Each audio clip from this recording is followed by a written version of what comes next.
Benedicto. No. I'm Nia Duke. I'm Steve Addison. And we're part of MVS Productions. And between our movies, we're going to be doing a film series about movies. Since we love movies, we just thought we would just talk about all types of genres or anything to do with movies we want to talk about. But of course, we're going to need our viewers' input, suggestions, whatever. Especially, we don't have a name for this series, so that's why we're just going to call it movie series or whatever, or no name. So you guys can help us out, kind of name what you want to call us, this little series, if you want. Anyway, so,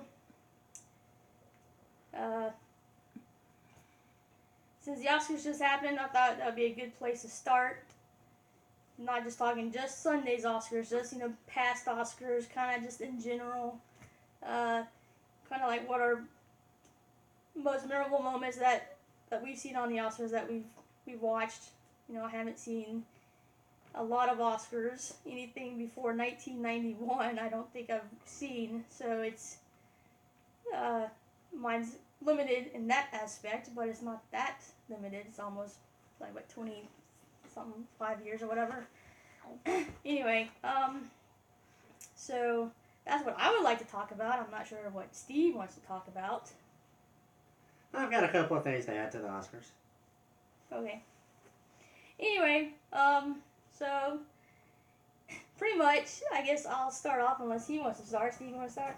He's going to let me start. And, sound effects. Wow.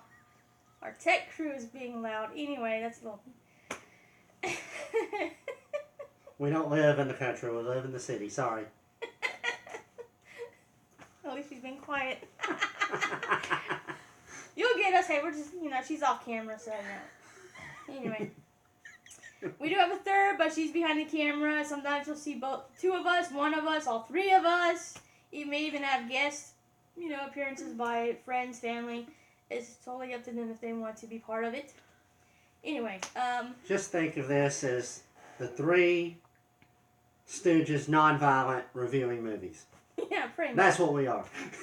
Yeah, we can't steal the Three Stooges name, so we just have to come up with something else. But anyway, so we may crack each other up, be silly, whatever. Even the person off camera may make us laugh. Anyway, but I would like to say, to be serious for a moment, is that with the comments that you guys leave, please be nice about it. Let's not be mean. Let's not, say Constructive criticism. Yes, we would highly, we'll take that. We'll definitely take that. But let's not be mean. So if you can't say anything nice at all, or if you can't say anything nice, don't say anything nice at all, right? Anyway, just because if you do, if the comments get out of hand and they're mean, I will block you, report you, send the feds after you. So just be mindful of that, please. Anyway, the first Oscars I remember watching, that I pretty much started watching after I watched this Oscars, I started making it a yearly thing, except for two. And that was the Oscars that aired in 1992, which was the movies for 1991. And that is when Silence of the Lambs took the pretty much took the Oscars. Top 5, director, picture, actor, actress, and the adapted screenplay.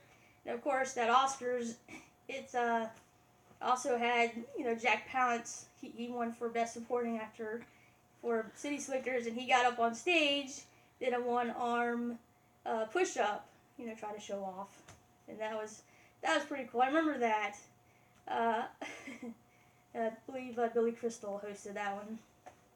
So that one actually pretty much started my love for movies anyway, I believe as well, because not only were those two movies represented well, I think Terminator 2 won some Oscars, and Bugsy was the most nominated, but I think it won the least.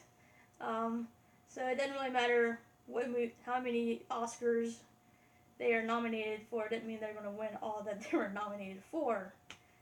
But anyway, after that was the 64th Academy Awards.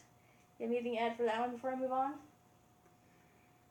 I can't remember when I started watching the award shows, but I know that I always like to follow them. I always like to see who won what.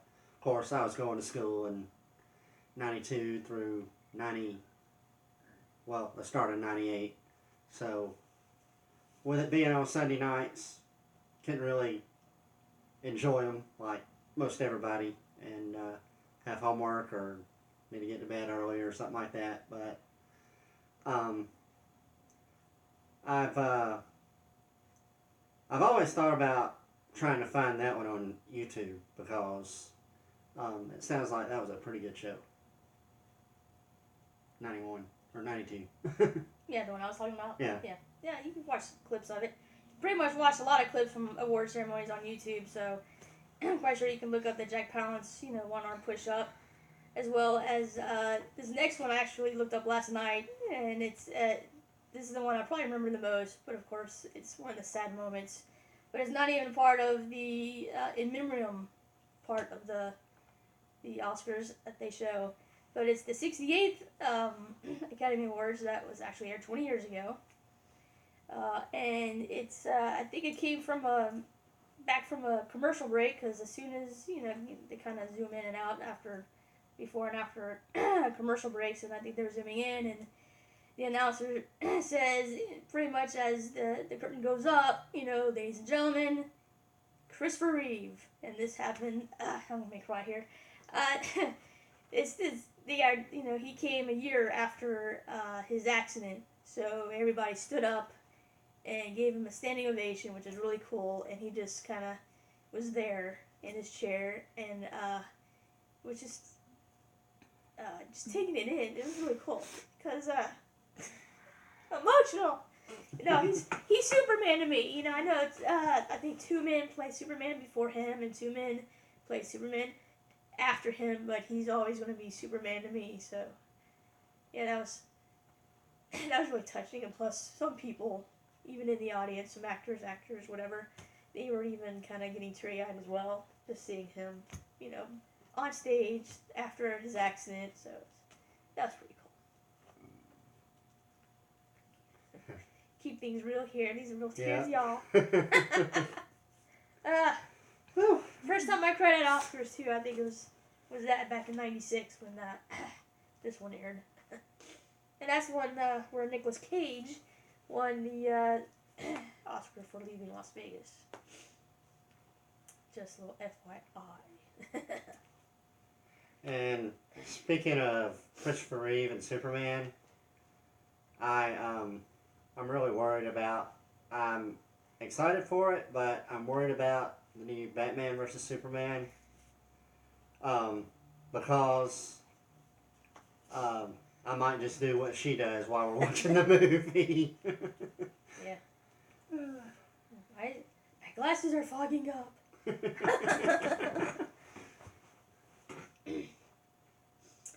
Other than that, I think probably one of the boringest Oscars that I've seen was it even showed in the people presenting the awards. They're like, oh, okay. Ooh, whoopee. Which was the year that Titanic won pretty much everything it was nominated for except for 3. Even I think Madonna was presenting the original song, and she's like, oh, okay, Titanic. so that was, glad for Titanic, but it was just another boring Oscar. Some of them were exciting, some of them were boring. Like this Oscars that aired 2 nights ago, there was really no major surprises, really. The only big surprise was that Mad Max Fury Road won 6 Oscars. That was like the biggest surprise to me. So, Leonardo DiCaprio won his finally. That was no big surprise. I think I knew he was going to win, even though I haven't seen The Revenant, which I do intend to see soon. I want to see his performance. But other than that, nothing else. This Oscar really surprised me. Lady Gaga's performance was great. Chris Rock, his monologue was funny, but after that, 3 hours of him, talking about diversity and kind of anti-black people being nominated.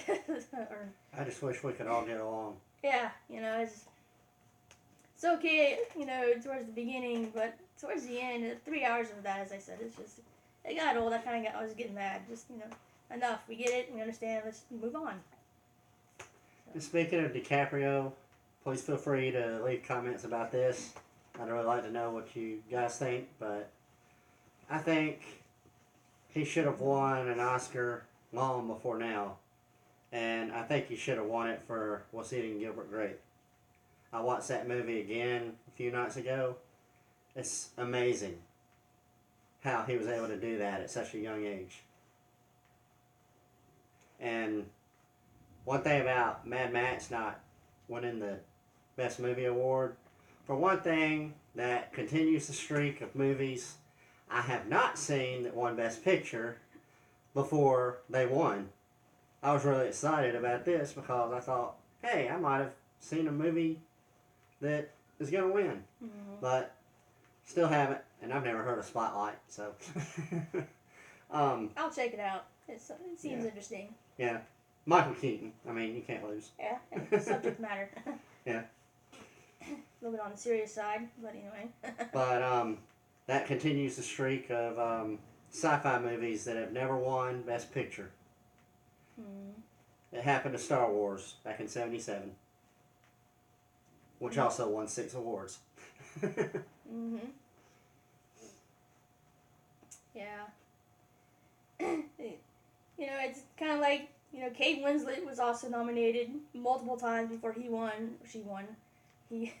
Before she won, she was nominated 5 times, won. And then Leo, he was nominated 6 times and he won. So, but I don't think he really has any complaining to do since Meryl Streep is the most nominated person. And how many Oscars has she won? 2 or 3? So out of 19 nominations, so he really doesn't have really too much to complain about. I don't think. I don't know how many times she was nominated before she won her first one, but still. I don't even know what she won for. I know Sophie's Choice is one, and then there's other ones. I don't know. We'll have to look into that. If you guys know, just put it in the comments. Let us know. We love movie trivia, so right. Feel free to put anything. Yeah, I looked up the studio that has the most Best Picture wins is Paramount. And then followed by, they have 12. And then United Artists is second with 11 Best Picture wins. Then at number 3rd place with 9 is MGM. And tied with 8 movies is Columbia and Warner Brothers. And Universal has 7. And 20th Century Fox has 6. And Miramax has 4. DreamWorks is tied with Orion at 3. So as you see this list right here, I think the Oscars do a pretty good job about spreading out the wins. Of course, you guys can't. Here's the link. And this is not including Sunday's win, so that adds another one because it's a different studio. So it's not like one studio's taking all the Oscar Best Pictures. So I think they do a pretty good job kind of spreading it out, spreading the love.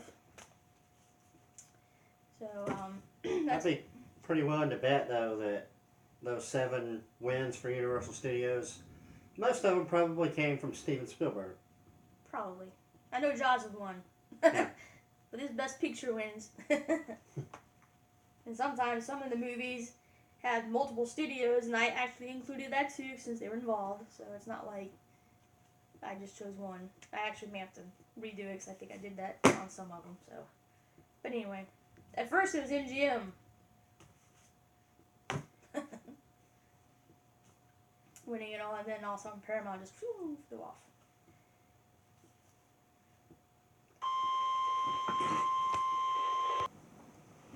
And we're back. I just thought I have this book by Fred Willard. See, Fred Willard. Just that I'll share some trivia. This is about Oscars, since we're talking about Oscars. I'm not going to read all of them, just maybe 2 or 3. really quick, see if you guys can answer it before I give the answer. Maybe see if Steve may know. Like, who directed both his father and daughter to acting Oscars? Is it Francis Ford Coppola, John Huston, John Carpenter, or Pedro Almodovar? I don't know how to pronounce his last name. Probably Coppola. He said Coppola. He's wrong. So it's not Francis Ford. Yay, I'm wrong! Huston directed Dad, Walter Huston, to a Best Supporting Actor Oscar for his performance as an old prospector in 1948's The Treasure of the Sierra Madre. John also won Oscars for directing the film and writing the screenplay. 37 years later, he directed daughter Angelica to a Best Supporting Actress win for her role in Prizzi's Honor. So, John Huston. Okay. Let's see here. Let's get that one.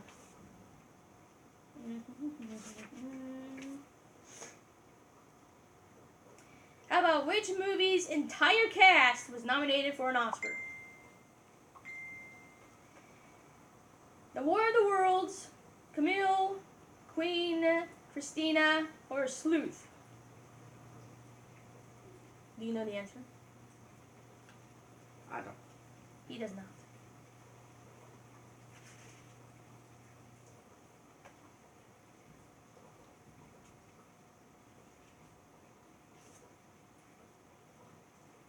I have to read because they really don't just say the answer. Sir Michael Caine and Sir Laurence Olivier were the only cast members in this 1972 film based on Anthony Schaeffer's play and directed by multiple Oscar winner Joseph L.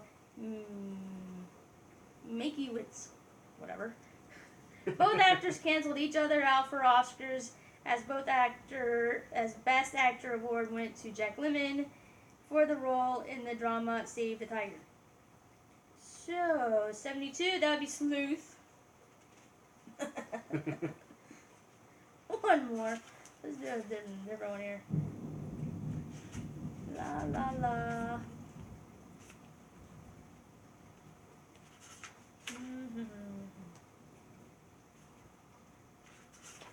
Let me see here.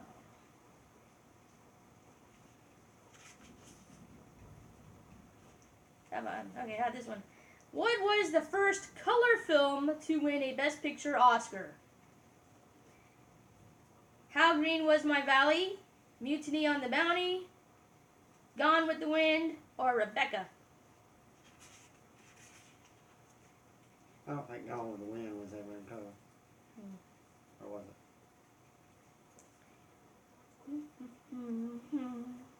Maybe it was. Gone with the Wind was in color, and so was Wizard of Oz the same year. Yeah. They both came out the same year, almost directed by the same director. So they both were in color. One was a hit and one was a flop. Which one was the flop?